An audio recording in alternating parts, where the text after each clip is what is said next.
Let's take a look at this interface. In the top left corner is the Governors section. You can assign a governor to your town by dragging and dropping a hero's portrait there. Obviously, the hero must be present in the town to be assigned. To be assigned as governor, a hero needs at least one governor ability. Some heroes have one right from the level 1, others don't.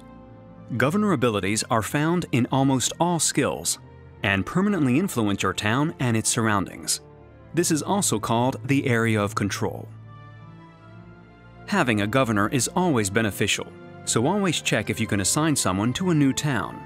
Remember that governors don't need to stay in the town, but the advantages they bring are permanent, as long as you don't assign them to another town or replace them with another hero. One hero can be governor of only one town at a time, but he can be replaced if you wish. Notice that your hero and governor portraits have a small help icon that links directly to the hero Pedia, the in-game encyclopedia. This allows you to check your hero's story and starting statistics.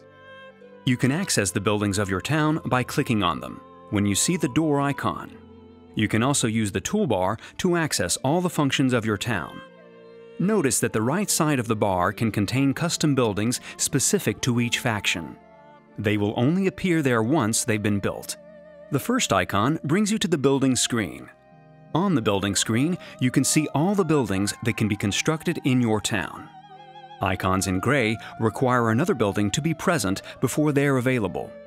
Icons in red cannot be built right now because you lack the required resources, while icons in green can be constructed right away. Once constructed, building icons are in full color. Once you've created a new building, your other green icons will turn yellow. This is because you can only build one building a turn in each town. There is another limitation to what you can build at any given time, based on the town level. Each new building raises the town level by 1. The global level is shown in the top left corner. Buildings require a town to be a certain level to be accessible. This requirement is shown by the number on the left part of the screen and by the information you can get by right-clicking on each building. You'll notice that in Hero 7, you can destroy the buildings of a town. This can be useful if you conquer an enemy town but don't have the means to keep it. The limitation is that you can only destroy one line of buildings per day. To do this, click on the Burn Down button on the left side, near the highest level buildings. Some buildings are mutually exclusive. For example, when you click on them, you'll have to choose which one you want to build.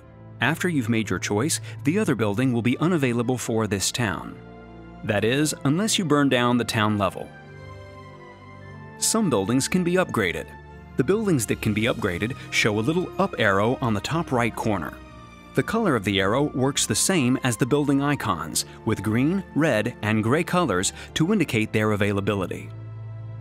You'll note that buildings that produce creatures also have a help icon that links them directly to the Heropedia, where you can review a creature's statistics, abilities, and artwork. In this screen, you can recruit troops for your town and order caravans from distant towns. Creatures that are bought into your town and that are in the buildings located in your town's area of control are available immediately, once purchased. Using the tabs on the left side of the screen, you can see which troops are available in other towns and buildings in your kingdom. If you buy those troops, they will be automatically sent to your current location via a caravan. This caravan will travel until it arrives at the town where the order was placed. This takes time, and caravans can be blocked or attacked, but it's a practical way to centralize troops from your whole kingdom. If you order too many different troops, you may find yourself lacking the space to manage them within your town. This is why additional troops are automatically stored in the caravanserai that you can access here.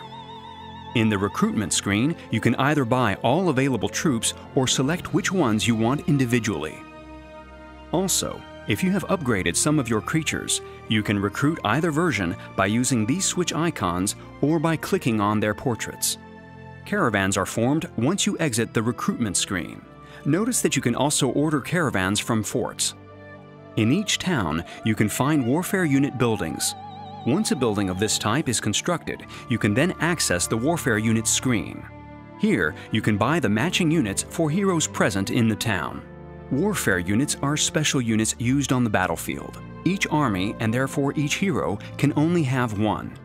Its power starts slow, but can be improved if the hero develops the warfare skill.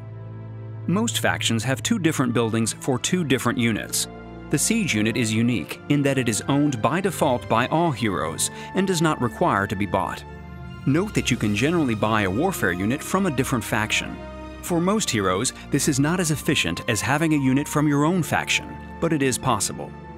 There are three categories of warfare units: siege, support, and attack.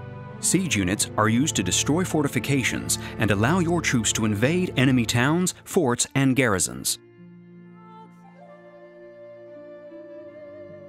Support units heal or buff your troops. Attack units simply deal damage to enemy troops. As the creatures stack, they act once a turn at their initiative. If the hero is not skilled in warfare, the units will act automatically, but advanced skills allow the player himself to control the target of the warfare units. Support and attack warfare units can be exchanged from one hero to another, while the siege unit cannot be.